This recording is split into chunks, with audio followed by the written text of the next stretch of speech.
Okay, so I just got off the phone with you. It was so good talking to you, Harper. Definitely miss Pierce. And hope everything's okay. I keep trying to reach out to you, honey. Well, it will all be fixed in time, so I'm not going to stress about it.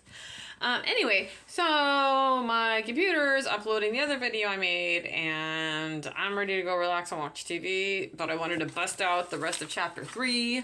Ooh, that rhymes. You catch that?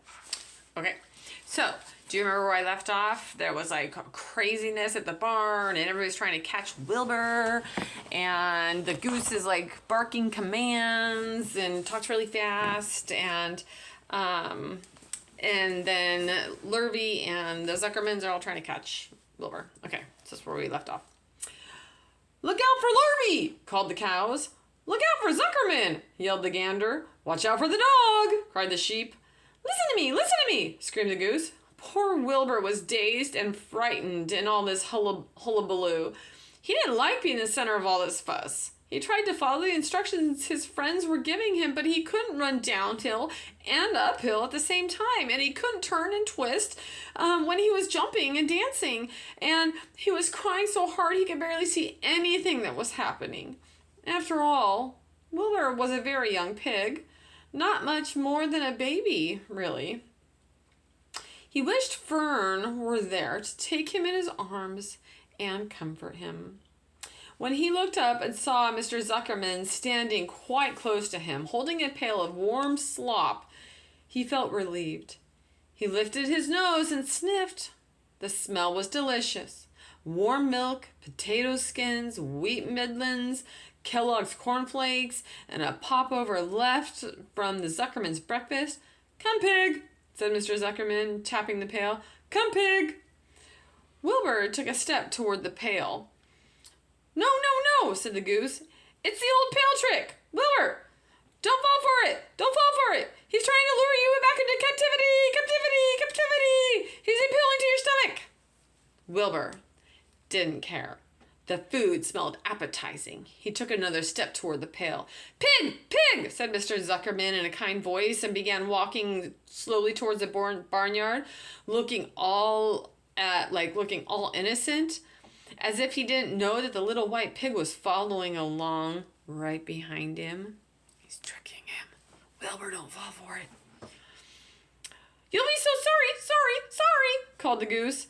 Wilbur didn't care. He kept walking toward the pail of slop.